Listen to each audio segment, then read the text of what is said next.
Good afternoon, everyone. It's good to see everyone. And I don't want to be the only thing standing between you and, I guess it's lunch. Well, yes, we're in Latin America, so it's lunch. Wonderful to see everyone here today, and thank you all for joining for lunch. Folks will be flying home in just a few hours. And that's actually when the real work begins, implementing, doing what we said we would do here at the summit. But I just wanted to take a minute to say, first of all, how grateful we are that everyone here has put so much into making this summit a success. What we've accomplished in Los Angeles is the result of months of consultation and coordination among all of our teams. And now, as I said, we have to make good on our pledges and turn them into concrete progress. And to do that, we have to keep the collaboration going. So I hope we can take the spirit that we have here and work together to turn it into real results.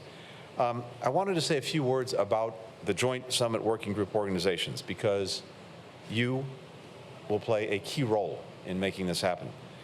This, as you know, is a network of regional and international institutions that gives critical technical guidance and other support for summit commitments across our hemisphere. Cite a few examples. Last month, the Pan American Health Organization launched a new information platform for our countries to share data on public health and on migration so that we can better meet the medical needs of migrants, from COVID-19 to pre- and postnatal care. Last year, the Caribbean Development Bank, another Joint Working Group organization, helped to mobilize $80 million to support the pandemic response in the Caribbean. The Organization of American States played a critical role in the Energy and Climate Partnership that came out of the 5th Summit of the Americas back in 2009, holding more than 40 technical meetings, workshops, policy dialogues to advance renewable energy and to mitigate the dangerous effects of climate change across our region. Speaking of the OAS, we have a law in the United States known as the OAS Legislative Engagement Act. And that calls for the creation of a forum for legislators across the hemisphere to increase their participation in OAS activities. We have a bipartisan team of U.S. senators led by Senator Ben Cardin, Senator Roger Wicker, who are helping to drive that process. Many of the members of Congress here today will be part of that endeavor, and we're grateful for that. Having elected officials from across our region become more involved in the OAS, a leading institution for supporting democracy in the Americas, that will make its work stronger. Speaking for the United States, we look forward to working with partners across the region to carry out the initiatives that our leaders announced in these days. This includes the America's Health Corps to train 500,000, I'm going to repeat that number, 500,000 health professionals across the region over the next 5 years. Imagine what that can do to lift the foundation of healthcare across our region, not only in dealing with potentially future pandemics, but in, day out healthcare for all the peoples of our region. 500,000 trained workers. A digital agenda for transformation in the Americas to try to increase access to digital tools, to training and opportunities. That too has tremendous potential to bridge the digital divide, to connect small businesses to the marketplace, to bring education to students where it's needed. The Cities Forward initiative to direct more support to cities, because we know that's where so much innovation and problem solving is actually taking place. Parenthetically, I think as many of you know, next year we're going to have our first Cities Summit of the Americas. Denver will host it because, again, so much is happening at a local municipal level. We want to tap into that. On these and all the ambitious initiatives that our country's made, we will lean on our Joint Working Group partners to actually make them real, to actually produce concrete results. So that's why we wanted to convene one more time before leaving California, so we can get started on hammering out our next steps. Let me again say how much I've appreciated our time together here in Los Angeles.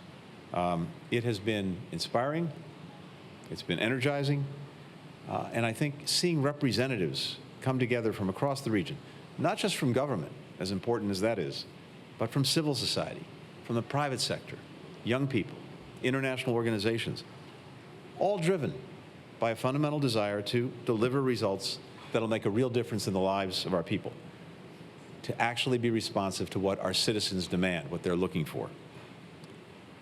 last word. The theme of this summit, building a sustainable, resilient, equitable future. That speaks to many of the challenges facing our countries, from climate to COVID to building stronger economies. But we throw these words around: sustainable, resilient, equitable. They have a real meaning, and that's important. We need to focus on what they actually mean.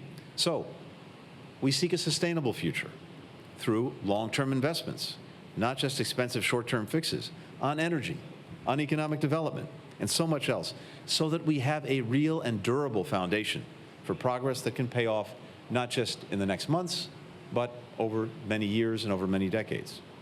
We seek a resilient future, and that simply means that our governments and our societies will be better placed to respond to crises of all kinds, to do it swiftly, to do it capably, learning from the lessons of the past to try to protect our people and help them get back on their feet when emergencies happen.